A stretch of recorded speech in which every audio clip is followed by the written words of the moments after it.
자, 그 다음에 진여의 모습을 밝힌다. 여기 망념에 대해서 한 가지 얘기하면 망념 앞으로 공부할 이 근본 문명, 업상, 전상, 현상, 지상, 상속상, 집지상, 계명자상, 기업상, 업계고상. 그 3세 6주라고 합니다. 근본의 문명까지 집어 들어가면은 총 10개가 되죠. 이야기하자면. 그러니까 망념을 여의는 것이 뭔가 하면은 아주 중요해요. 근데 업상, 전상, 현상. 이건 이제 나중에 쭉 다 설명을 이제 그 망념을 다 설명을 하겠습니다. 자, 진여의 모습을 밝힌다 하는 것은 이은 진여를 얘기합니다.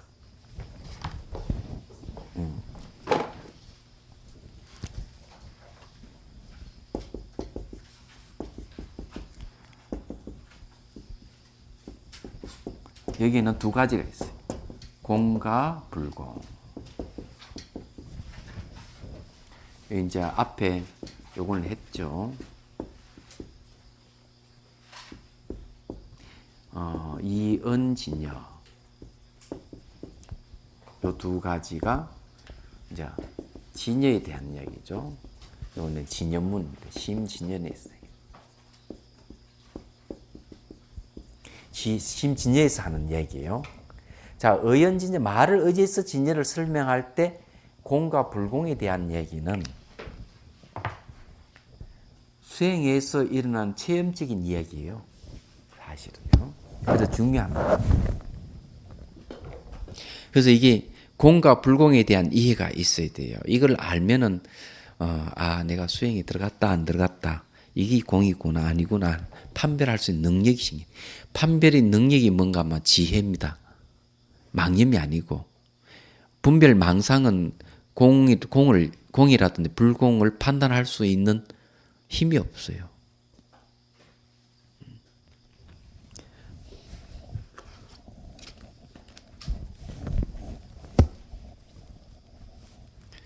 자, 이제 읽어볼게요. 다시 이 진여는 말로 분별하면은 두 가지 뜻이 있으니 무엇이 그 둘인가?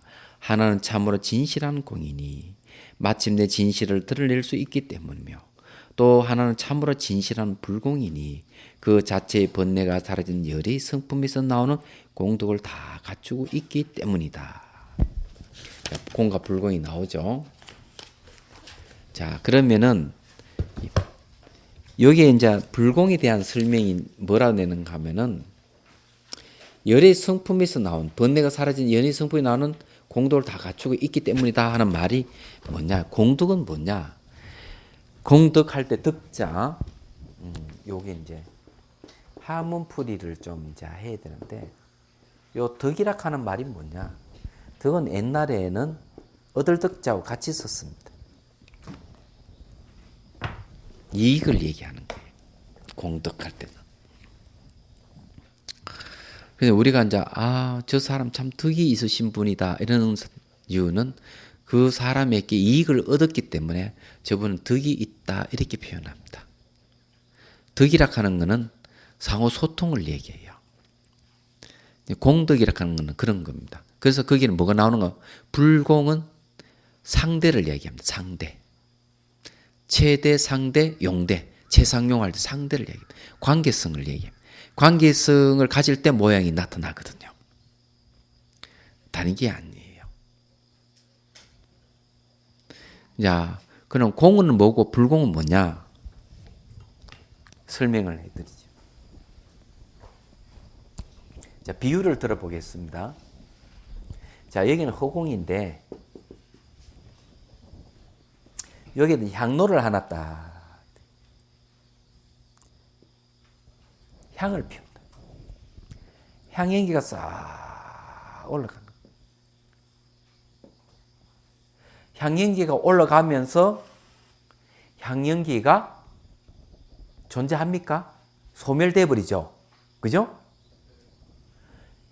이때 허공은 공을 비유한 거고 향연기가 올라가면서 소멸돼 버리는 거는 이 허공이 불공을 의미하는 겁니다. 다른 게 아니에요. 왜냐하면 향연기가 올라오거나 올라오지 않던 허공은 똑같아요. 허공은 변함이 없는 겁니다. 그래서 이 공과 불공은 동일한 겁니다. 이게. 동일한 걸 얘기합니다. 그런데 단지 여기에 향연기라 하는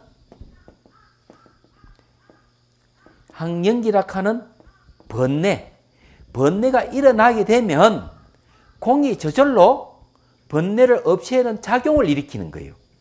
그리 공하지 않다. 그래서 허공 자체가 텅 비어 있지만은 공하지 않는 허공과 같지 않는 놈을 만나면은 이 놈을 허공화 시켜버리는 거예요. 마찬가지로 우리 마음의 본성 자체가 공과 불공을 다 갖추고 있어요. 텅 비어 있는데 살면서 그냥 육체적인 고통이고 정신적인 고뇌가 탁 오면은 아이고 내가 벗어나야지 하는 마음이 탁 일어나죠. 벗어나야지 하는 마음은 뭡니까? 뭔가 마음이 아프지 않는 공으로 돌아가고자 하는 마음이에요. 그게 불공이에요. 이때의 불공은 뭔가 하면은 여러분 잘 알다시피 발심입니다. 버리심을 일으켜요.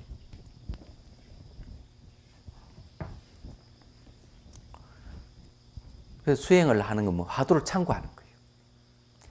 화두 참고하는 거는 버리심을 일으킨 걸 얘기합니다. 얘기하자면. 그래서 이게 허공이 텅 비어 있습니다. 우리는 공 속에 살아요. 허공 속에 사는 게 아니고 공과 허공은 다른, 허공은 비유일 뿐이고 우리는 텅 비어, 육체도 비어 있고 모든 삶은 다 비어 있어요. 다 비어 있지만은 우리는 그렇지 뭐 또 고정되어 있고 분리되어 있어서 존재하는 것 같이 보고 사는, 그래 고통이 일어나는 거예요. 그래 번뇌가 일어나면은 이 번뇌를 싹 없애는 작용이 바로 공입니다. 얘기하자면. 그래 여기 이제 향연기가 싹 올라가면은 허공이 그냥 연기를 싹 소멸시켜버려요. 그냥 소멸시키는 허공이나 원래 향연기가 올라오지 않은 허공이나 같은 허공이지만 향연기를 만났을 때 연기를 없애는 작용을 하는 것. 이 불공이라는 얘기예요. 공하지 않다. 그래서 이 진여락하는 그런 거, 우리 본바탕이 진여인데 고통스러운 걸 야기시키는 번뇌가 일어나면 번뇌를 없애려는 작용이 바로 진여의 작용, 불공이에요. 이것을 대성기신론에서는 뭐라고 얘기하느냐? 법력훈습이라고 얘기합니다. 이제 나옵니다. 법력훈습에 대해서. 법의 힘, 이 훈습 이렇게. 훈습은 영향을 준다 이렇게. 법의 힘이 뭔가 하면은 바로 불공을 얘기합니다. 진여의 불공. 저놈이 가만히 있지를 않은 거예요. 자, 그러면 불공은 어디서 나오는가 하면은 학습을 한다. 내가 불법을 여러분들 지금 불교를 학습하고 있어요. 이 불법을 학습하고 불법을 사유하는 거예요. 또는 내가 이목구 화두를 든다는데 화두 참고하는 거예요. 이런 것은 전부 다 법력 훈습입니다. 법력 훈습은 어디서 나오는가 하면 공에서 나온 거예요. 공답지 않는 호공과 반대되는 것은 다 허공화 시켜버립니다.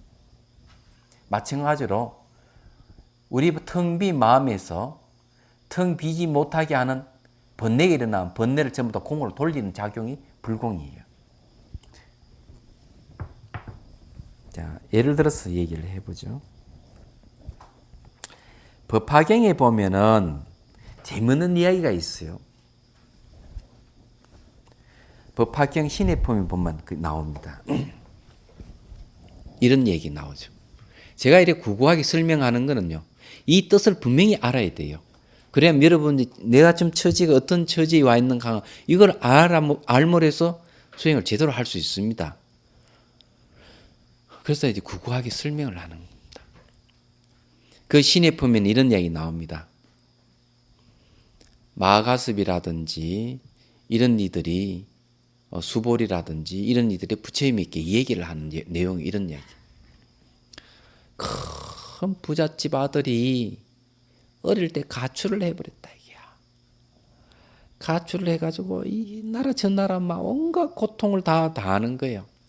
타향살이 하니까 가출해가지고 집은 또 이 집 돌아오는 길도 잊어버리고 그러면서 10년, 20년, 30년 지나면서 그래서 타향살이를 무지무지하게 온갖 고통을 다 당한 거예요.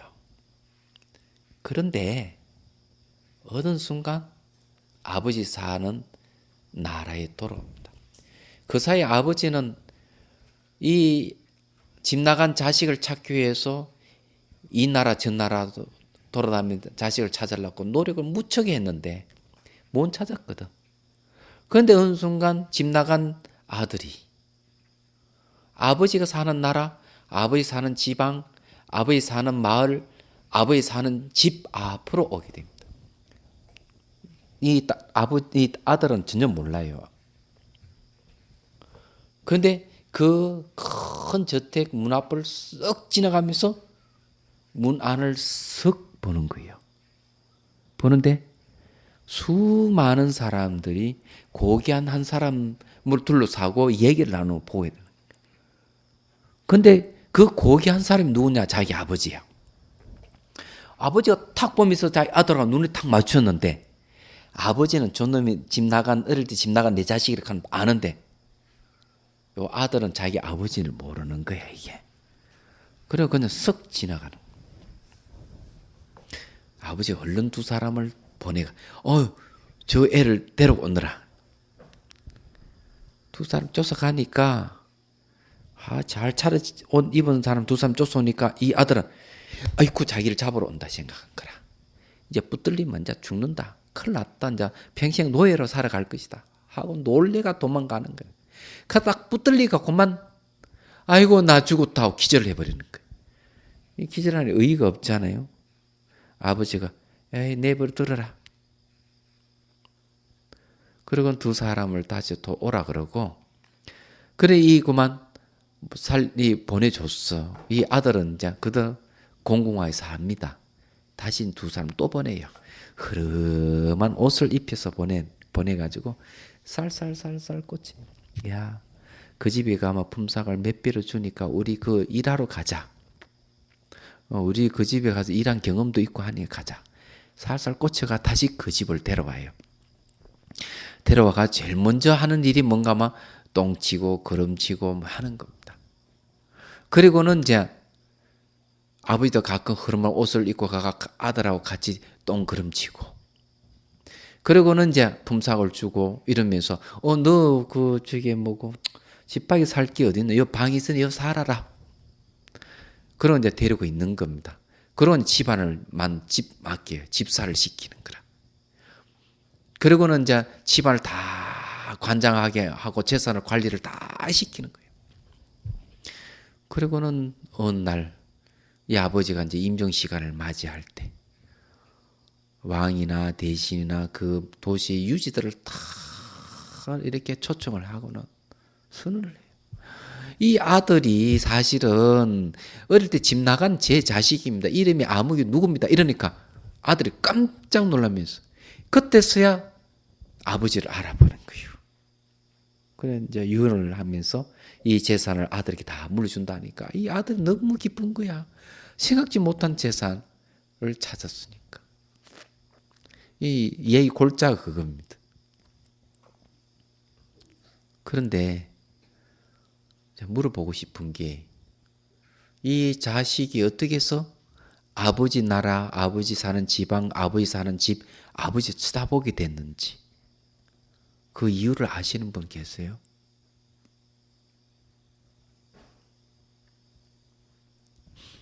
혼자서 얘기하는 재미가 없는데 이 맞장구를 쳐주고 이래야 되는데 말이요. 예? 제가 자문자답하는 게 좀 그렇잖아요. 어때 말씀하실 분 없습니까? 저를 도와주는 셈치고 어떻게 해서 집 나간 자식이 다시 되돌아오게 됐습니까? 그러면 타향살이 하다 고향으로 돌아오는 이유는 어디 있습니까? 그걸 뭐라 그럽니까? 예? 잘 안 느낍니다. 그 기소 본능이죠. 기소 본능은 어떻게 해서 기소 본능이 생깁니까? 자식이 집 나가 다시 아버지로 돌아오는 건 뭡니까?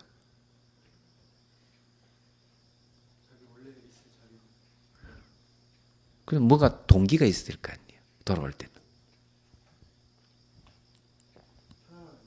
예? 편안함을 못 잊었어. 왜 편안함을 찾는데요?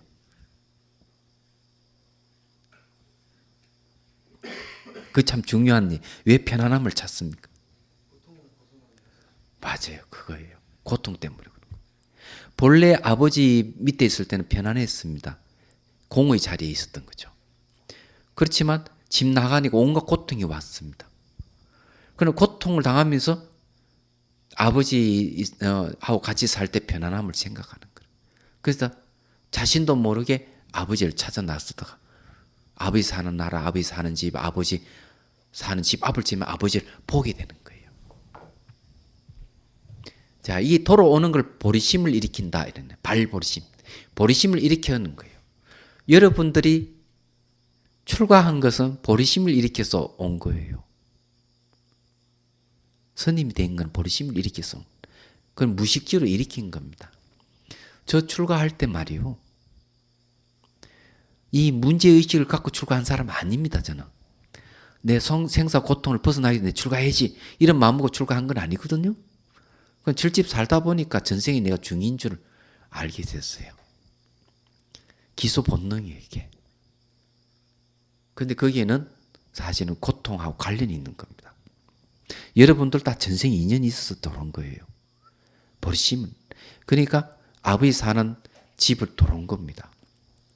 자, 두 사람을 보낸 거는 성문 영각의 가르침이에요. 그래서 문 안으로 들어온 건 진리 문 안으로 들어온 겁니다. 자기 내면으로 들어온 거예요. 똥그름치는 뭔가 번뇌 망상을 없애는 겁니다. 얘기하자면. 자, 보리심을 일으켜서 이제 수행을 하는 겁니다. 진리 문 안으로 들어가 수행을 하는 거예요. 그럼 여러분들이 출가해가지고 화두 참고하는 것은 뭔가 하면은 내면으로 다시 들어와가지고 똥그름치고 없애는 걸 얘기하는 거예요. 이게. 그게 뭔가 법력 훈습이라고. 편안함이 공인데 공이 불공으로 바뀌어가지고 번뇌를 없애는 겁니다. 다른 건 아니에요. 그리고 이제 집안을 갖다가 돌보는 건 뭔가 하면은 이제는 어느 정도 자유로워진 거예요. 재산을 얻었다 하는 건 완전히 자신을 회복한 거예요. 그리고 본인이 부처는 누구 장자가 부처고 아버지가 부처고 아들은 중생입니다. 재산은 뭔가 여의주의예요. 집 안으로 들어왔다가 진리 문 안으로 들어왔다는 얘기예요. 그리고 아버지 돌아가시고 나면은 그 집안을 장악하게 되는데 본인이 아버지가 되죠. 자기 부처가 된다는 얘기예요. 그러니까 결국 뭔가 집 나갔을 때 아버지 안에 있는 아버지나 밖에 있는 아버지는 같은 아버지죠. 집 안에 있을 때 안에 있는 아버지고 내가 가출했을 때 아버지는 밖에 있는 아버지가 되죠. 그렇지만 똑같은 한 분의 아버지예요. 부처도 한 분이 부처님이에요. 그게 뭔가 불성입니다. 그걸 이유라. 그걸 법력 훈습이라. 뒤에 이제 법력 훈습에 대한 얘기 나옵니다. 그는 불공의 모습이 그런 모습이에요. 근데 불공의 모습은 또 하나 있죠. 바로 자식의 입장에서는 번뇌를 없애가는 용의 작용, 정화의 작용을 하죠. 또 하나는 뭔가? 바로 아버지 입장입니다. 아버지 입장에서는 아들을 찾으려고 그렇게 노력하는 것, 그게 불공입니다. 그것도 역시 마찬가지예요. 그것도 진여의 작용이에요. 이 불공이 진여의 작용이라는 사실을 잊지 마시기를 바랍니다. 여기 내용이 이제 그런 얘기예요. 말하자면 그래서 공과 불공을 이제 얘기하는 열의 성품에서 나오는 공덕을 다 갖추고 있다 하는 건 뭔가 하면 중생구제의 모습이기도 하고 내 안에 있는 열의 성품이 바로 번뇌를 없애는 작용을 하는 겁니다. 그걸 갖추고 있는 거죠. 갖추고 있는 것은 상대고 또 그 불공이 작용하는 것은 용대를 얘기합니다. 야, 그러면은 확실히 됐죠? 124페이지로 넘어옵니다. 자, 진여를 공의 입장에서 불이함. 자, 공이라고 말한 것은 진여는 본디부터 오염된 모든 법과 맞서 대응하지 않기 때문이다.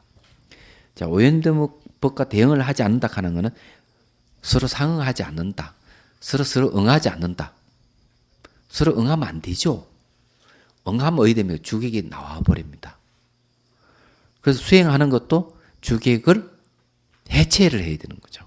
그래서 지수화풍 4대 의지하지 않는다. 또 뭡니까?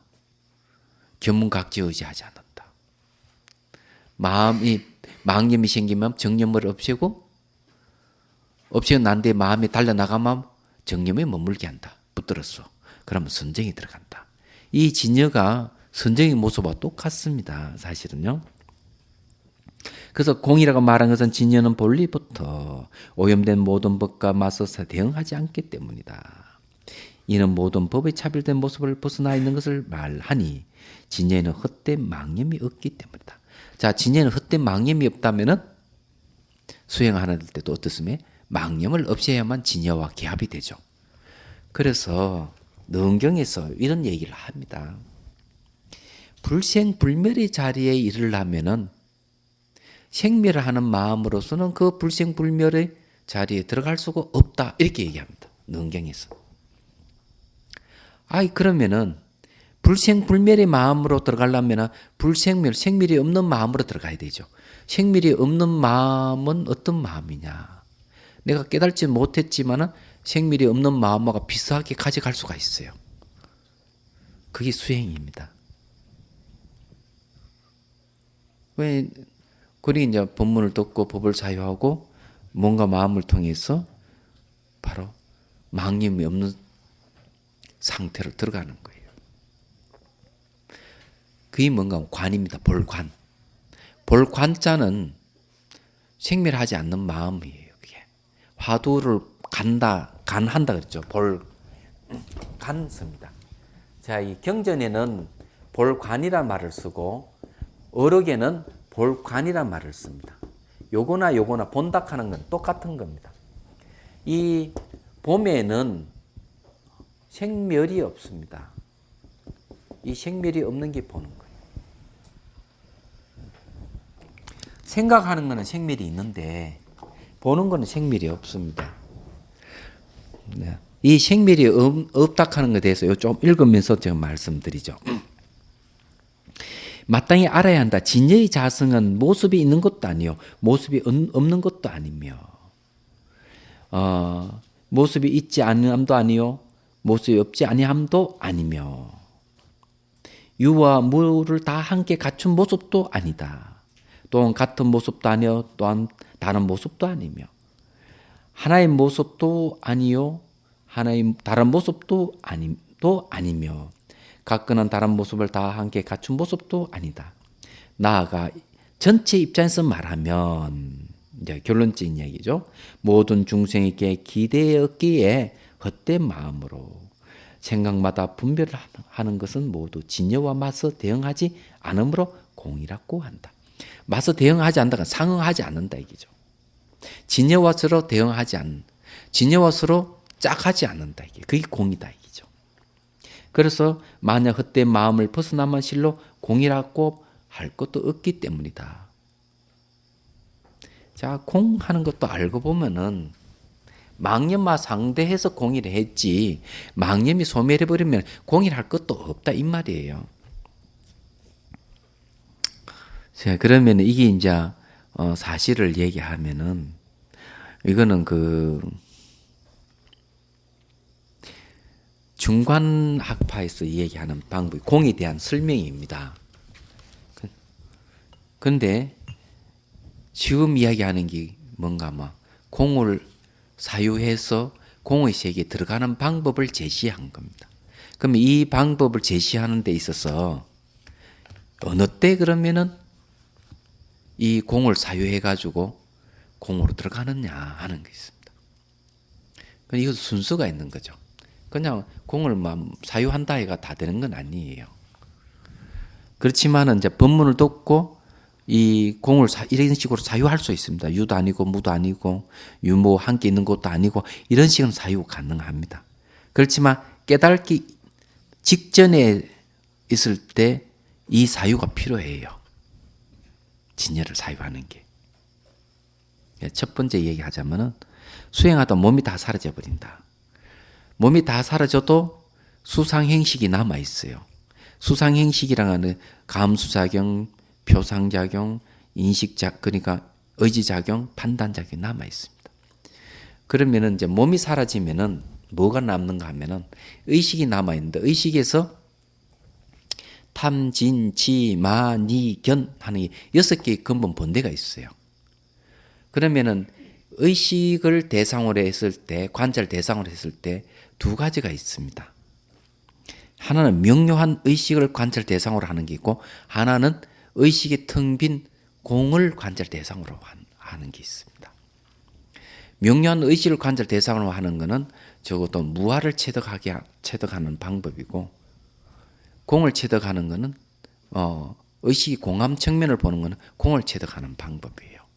공이나 무아는 같은 겁니다. 알고 보면. 자, 이럴 때 의식을 계속 주시해 가면은 공을 보게 됩니다. 그리고 공을 계속 주시해야 합니다. 주시하면은 탐진치 만이견이 없어지면서 선정을 얻습니다.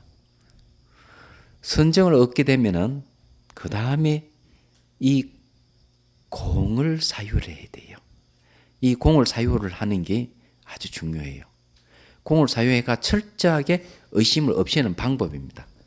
자, 왜 공을 사유를 하느냐? 공을 사유하는 거는요, 실제로 이 직관으로는 공을 알 수가 없습니다.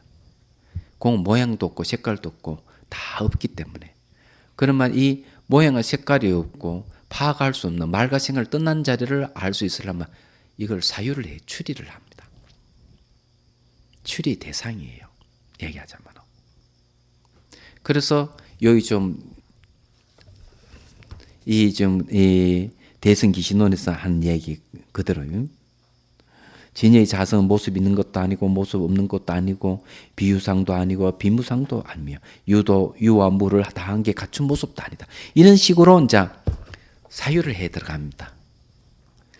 철저하게 두루 사유하고 미시하게 사유하고 더 미시하게 사유를 하다 보면은 어떤 일이 벌어지느냐. 이제는 사유할래 할 수 없는 경지에 갑니다. 왜냐하면 공은 사유를 허락하지 않습니다. 궁극에 가가지고는. 이럴 때 공이 드러납니다. 공이 드러나면 그 다음에 사용하는 직관입니다.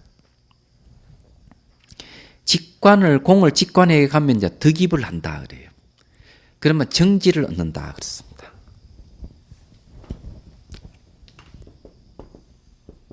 득입을 해서 들어가는 자리가 지는 진데 정지입니다. 정지 소지 비용할 때 정지예요. 저희 깨달음입니다. 이 깨달음에 정을 해서 아는 이 정지는 참선요지에서 얘기한 료료상지하고 똑같습니다. 료료가 분명하여서 항상 아는 알미예요. 바뀌지 않는 알미예요. 지게. 저희 깨달음입니다. 그 전까지는 법문 듣거나 사유에서 아는 알면 자꾸 바뀌는데 내가 이제 수행해서 얻은 알면 안 바뀌는 거, 체득했는 알면 이 깨달음이에요. 료료상지. 안전한 선화 똑같아. 의식이 늘 입체적으로 작용하고 앞을 보는 것 동시에 좌우를 보고 뒤도 보고. 근데 수행을 하면 내가 깨닫지 못해도 그런 경지에 가긴 가지만 깨닫고 나면은 이제 이게 안 바뀌는 거죠. 24시간 의식이 넓게 있는 수를 선사하면 좀 잠이 없는 것 같이 그래 되는 겁니다. 부처님 나 하루에 30분 이상 잠을 안 잤대요. 잠을 자도 눈을 감고 있어 의식은 깨 있는 거예요. 꿈속에도 깨 있고 깊은 잠수도 깨 있고 료료상지가 되는 겁니다. 이게. 흔히 저기 보면은 이 하도 참고하시는 분들 중에서 알른말이로 아는 경우가 많아요. 알른말이. 저건 알른말이 아닙니다. 알른말을 아는 것 대표적인 사례가 있습니다. 대선사의 얘기, 그 얘기죠. 대선사가 천하선지식을 찾아다녀 다 인가를 받았는데 딱 한 분에게만 인가를 못 받았습니다. 그게 누군가 하면 원호극권 선사예요. 원호극권 선사가 인정을 안 해줬습니다. 인정을 안 해주면 자기가 화가 나가지고 천하선지 나를 다 인정해 줬는데 지가 뭔데 나를 인정을 안 해. 이래 했어요. 그러다가 병이 들었습니다. 병이 들어서 자기를 점검해 보니까 아니거든. 병 들었을 때 점검해 봐야 돼요. 생사 기로에 있었을 때 자기를 점검할 줄 알아야 돼요. 그러니까 내가 알루마리로 이때까지 알았구나. 병이 들었을 때 마음이 왔다 갔다 한다면은 선진 힘이 없는 거죠. 저게 그 경허선사 어록에 보면은 이런 얘기 나옵니다. 10살 먹은 애기 보고 뭐라 하느냐 하면은 여자애한테 홀려갔자 마음이 왔다 갔다 하거나 죽음이 임박해서 마음이 왔다 갔다 하면 이거는 선제 힘이 없어서 그렇다. 이렇게 얘기하는 대목이 나와요.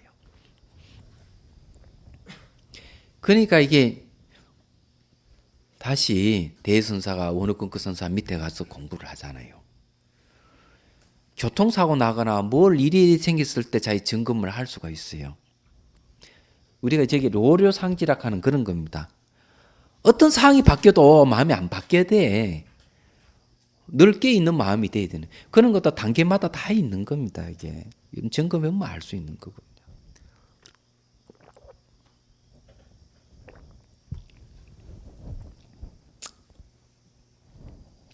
그래서 제가 이제 얘기하는 게 이게 필요하다는 거예요. 이제 여러분 이 배우는 거는 이게 딱 알면은 이제 깊이 사유하지 않고도 바로 이렇게 딱 도르면 더 좋습니다. 그 다음에 진열을 불공의 입장에서 부디함. 자, 공하지 않다고 말한 것은 이미 법의 바탕이 공이어서 망념이 없는 것을 나타내기 때문이다. 마음이 텅 비있다면 망념이 없다. 의식이 예를 들어 불이 쫙 비치는 데는 그림자가 없다 했죠. 의식이 깨있는 자리는 늘 공해요. 왜? 망념이 안 일어나기 때문에. 여러분 혹시 깨있지 않는, 지금 전번 시간에 얘기했지만은 생각이 막 일어나 주체할 수 막 없이 막 일어나면 의식이 안 깨있는 상태예요.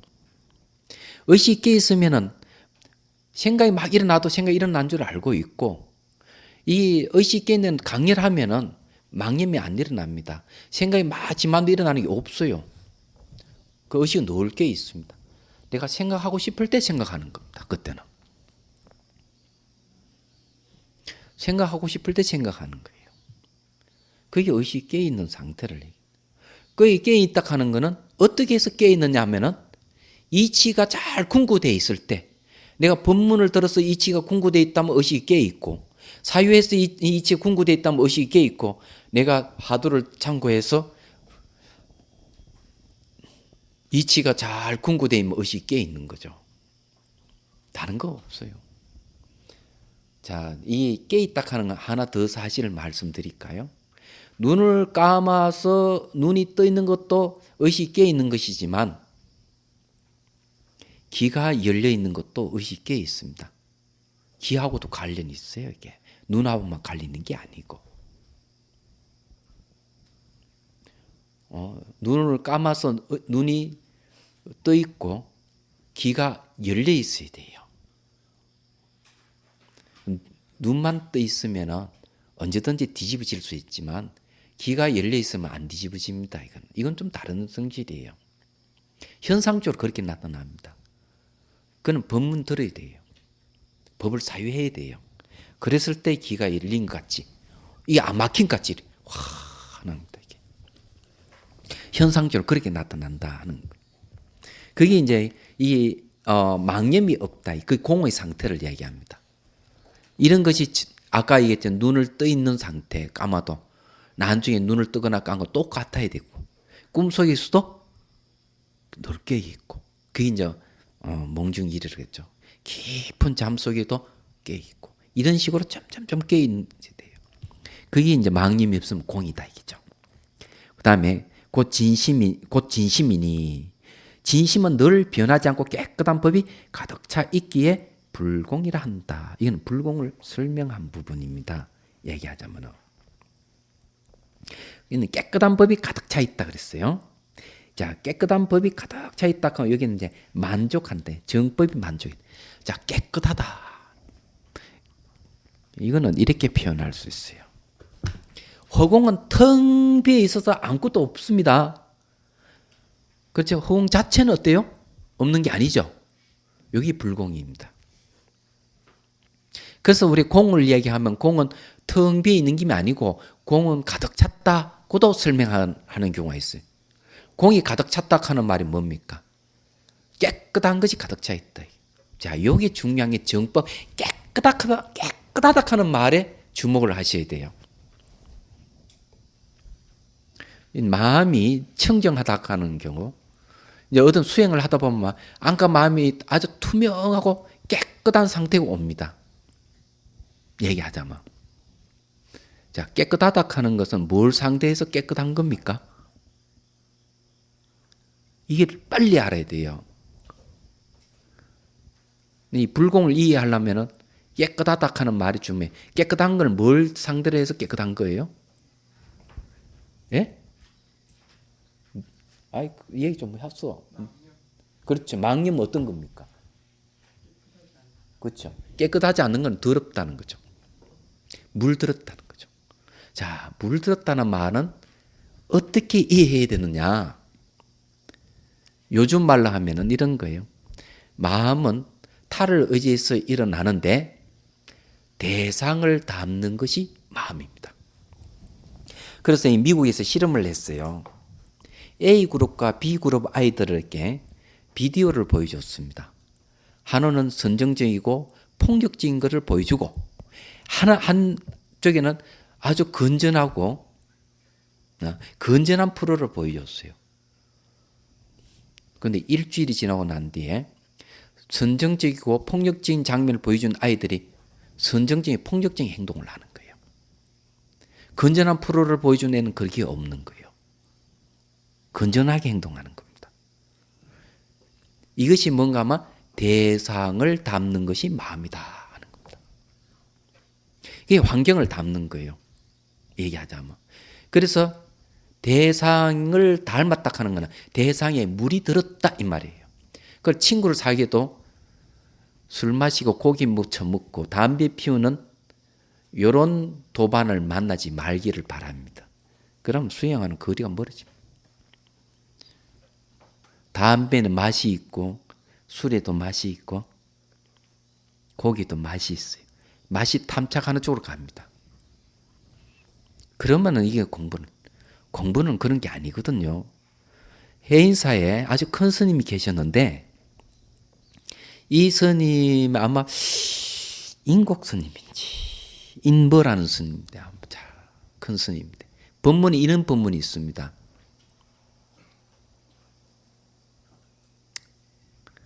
맷밥과 찰밥에 대한 법문이에요. 찰밥은 아무리 맛이 있어도 늘 먹을 수가 없다.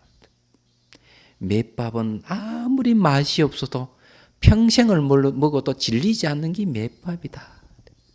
이렇게. 그거 마찬가지로 수행자는 즐거운 걸 찾지 말아라. 아주 단순하고 담백한 생활을 했다. 이 생활은 평생을 가지만 즐거움을 찾는 자는 오래 가지 못한다.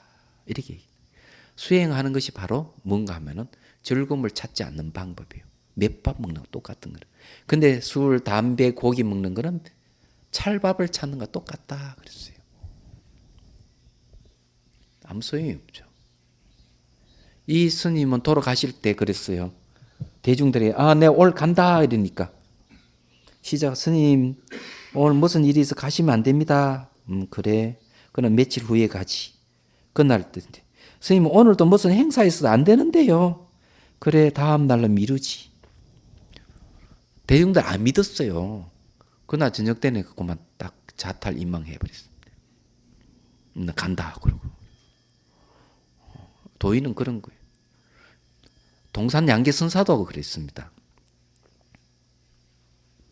돌아가실 때 또 막 아이고 대이고 울고 불고 하니까 시끄럽다. 다 벌떡 일어나가. 그리고는 다시 법상에 올까 법문을 해주고 다시 입적을 하셨어요. 아니 돌아가시는데 아니 울고 bel고 시끄러우니까 정신을 좀 차리라고 법문해주고 가시면 동산 양계 선사예요. 아니 선사는 이렇게 죽을 때도 자유자재하는 거예요. 엉뚱한 얘기인데 우리 성녀는 생활이 담백해야 됩니다. 깨끗해야 되고 이게 수행자요. 고기 먹고 술 먹는 건 담백한 생활 아닙니다. 담배 피우는 것도 마찬가지고. 실제 속인들 닮아가는 건데 그 속인들에게 물들었다 이러는 겁니다. 불공이라 하는 거는 그런 거예요. 뭔가 하면은 공하지 않다 하는 거는 정법이 가득 차 있다. 물드는 것이 깨끗이 제거되어 있다는 거예요. 왜? 만나고 대화하고 만나고 대화하는 게 뭡니까? 상이죠, 상대죠. 그런데 깨끗함이 있는 거예요. 이게 바로 공덕이라고 얘기하는 거예요. 술 친구 만나도 물이 안 들어. 담배 친구 만나도 물이 안 들어. 고기 먹는 친구 만나도 물이 안 드는 거예요. 물이 안 들어야만이 되는 거예요. 그러면 이 정법이 만족되어 있는 상태입니다. 이걸 불공이라 그러는 겁니다. 그러니 공이 뭡니까? 공한 내 마음이 망님이 없는 공 상태에서 누구를 만나도 담백한 자기 삶이 바뀌지 않는 거예요. 이걸 이야기하는 거예요. 그래서 이런 걸 갖다가 뭐라 얘기하는가 하면은 응무소주 이생기심이라. 대상에 머물지 않고 그 마음을 내는 거예요. 바로 무주고 무념을 얘기합니다. 이 불공이라는 겁니다. 그렇게 깨끗하면 가득 차이 불공이다. 또한 취할 수 있는 어떤 모습도 없으니 망념의 경계를 벗어나 오직 이 진심을 정덕해야만 맞아떨어지기 때문이다. 다 취할 수 있는 어떤 모습도 없다 하는 공과 불공을 이야기합니다. 이 세 번째는 왜 그런가? 원조 스님께서 그렇게 주석을 하셨어요. 제 얘기 아니고. 그래서 여기에 불공의 입장에 풀이한 끝에 가가지고 결국 공과 불공을 전부 아울러서 다 이 얘기를 합니다. 취할 수 있는 어떤 모습도 없다 하는 것은 깨끗한 이 가득 찬 이것도 깨끗한 법이 가득 찬 것도 취하지 않기 때문에 그렇다. 이렇게 얘기하는 거예요. 그러면은 한번 이런 경계를 한번 보죠.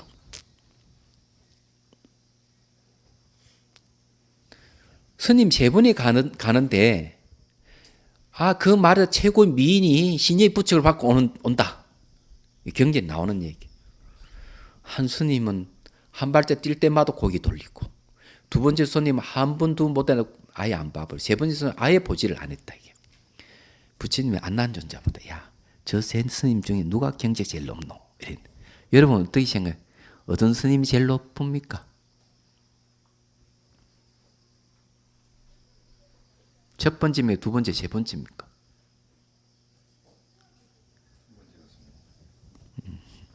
아니요. 세 번째요. 첫 번째 스님은 계속 쳐다보는 거는 계속 물이 들고 있는 거야. 자꾸 여자를 보니까 자꾸 쳐다봐. 자기 남자도 이기죠. 그건 속인입니다. 스님이 속인 마음, 물이 들어있고. 두 번째 스님은 한 번 보고 두 번 보다가 안 봐버리는 거는 물들은 마음을 차단해 버렸습니다. 세 번째 스님은 아예 물이 안 들었어요. 왜? 처음부터 여자를 안 보니까. 청전 도론에 보면 재미있는 이야기가 있어요.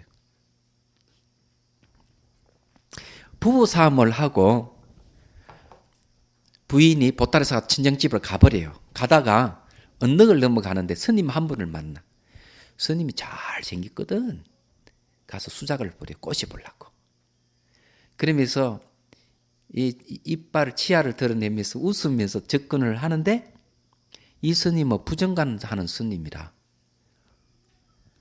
햇빛에 치아가 반짝 반사하는 걸 딱 보고 그게 뼈거든요. 순간 그 여자가 뭘 보면 좀 뼈무더기로 보이는 거예요. 그런 순간 그만 아란이 됩니다. 단계를 거쳐 바로 그냥 즉각 아란이 됩니다. 근데 여자는 유혹하다 실패로 가버리고 좀 이따 남편이 쫓아 이러이러한 여자가 안 지나갔습니까? 남편이 쫓아 물으니까 스님이 하는 말이 글짝이에요. 뭐가 지나가긴 지나갔는데 뼈무더기가 지나갑니다. 이런 얘기가 있어요. 근데 이 스님은 여자를 안 보는 거죠. 물이 안 들은 겁니다. 세 번째 스님이 경계가 높아요. 그러면 이건 어때요? 비가 막 오는데 한 스님은 당당하게 비를 맞고 가고 한 스님 얼른 처마 밑에 피했습니다. 두 스님 중에 어떤 분이 경지가 높습니까? 처마에 피한 스님입니까? 안 그러면 비 맞고 가는 스님입니까? 이건 경지는 어때요? 네? 그는 그것으로 결정하지. 비 맞고 가는 스님이라고 생각되는 손들을 두 분, 세 분, 네 분 좋습니다. 그러면 그냥 탁 피해버리는 스님. 세 분. 그럼 이것도 아니고 저것도 아닌 스님은 뭐예요? 예? 판단에 안 쓰죠. 모른 거에 판단에 안 쓰면. 자, 그러면 판단해 드리죠. 비를 맞고 가는 스님은 당당한 스님은 객기를 부리고 있는 거예요. 아, 나는 비 맞아도 나는 아무것도 안 해 하는 스님이고 비를 얼른 피한 스님은 비를 맞으면은 감기들 걸리고 별로 안 좋다 하는 거 아는 스님이에요. 이 스님 경지가 있는 스님입니다. 비를 피하는 스님. 아, 이제 배가 고파지네. 이제 다음 시간에는 자 심생물문으로 들어가겠습니다. 난주 질문거리가 있으면 질문하세요. 하고 종이 쪽지에 써내면 제가 질문에 답변해 드리겠습니다. 자, 끝내죠.